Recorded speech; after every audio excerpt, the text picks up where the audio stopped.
গুম করলো, খুন করলো, জেলে নিল, নির্যাতন করলো, টর্চার করলো, এগুলি ইনফরমেশন তাদের কাছে ছিল, কিন্তু তারা কিন্তু তখন কোনো কথা বলে না। ইনফ্যাক্ট এই জুলাইয়ের আন্দোলন চলাকালীন পর্যন্ত তাদের রিপোর্ট বাইর হয়নি। যখন আওয়ামী লীগ পতন হলো তখনই হঠাৎ করে ইউএন এর রিপোর্ট আসলো। তো এত গত 15 বছর আপনারা তো নিজেরাই বললেন, আমরা বিভিন্ন সময় দেখলাম ইউকে, ইউএসএ সব জায়গায় আমাদের শেখ হাসিনার ভালো যেগুলি কাজ করেন সেগুলোর সুনামে ভরপুর, আর আমাদের যে গণহত্যা করে সেটার কোনো খোঁজ নাই। তো যার কারণে এই ইউএন অফিসে সে কি করবে, কার আদর্শ সে এস্টাবলিশ করবে, সে আমাকে কি মানবাধিকার শিখাবে? সে নিজে মানবাধিকার বুঝে?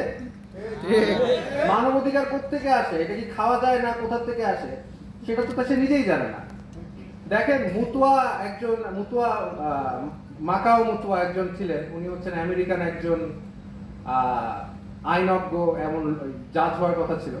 তো উনি একটা বই লিখেছেন, সেখানে তিনি লিখেছেন যে মানবাধিকার হচ্ছে পশ্চিমাদের আধিপত্য বিস্তারের একটা হাতিয়ার।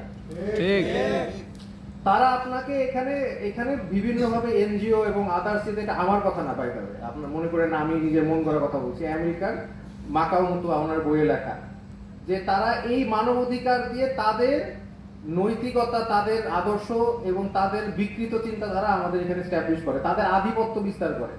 আমরা সার্বভৌমত্ব রক্ষা করতে পারবো না যদি তাদের অফিস দিয়ে তারা আমাদেরকে মানবাধিকার শেখায়। তা এখন পর্যন্ত যেখানে গণহত্যা চলছে, এখন পর্যন্ত আমার গাজার ভাই বোনেরা না খেয়ে মারা যাচ্ছে, সেখানে তারা এই পর্যন্ত বলতে পারে নাই যে এটা ইসরায়েল গণহত্যা চালাচ্ছে, পরিষ্কার সুস্পষ্ট ভাবে বলতে পারে নাই। তারা বলে, তারা এইভাবে ওয়ার্ড হয়েছে হতে পারে।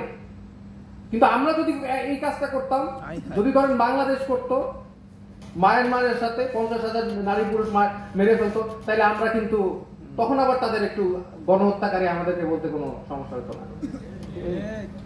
তো এই জন্য এখন এই মানবাধিকার অফিস, এটা আমাদের জন্য অবশ্যই ভালো না, এবং এটা এই বিষয় নিয়ে আমাদের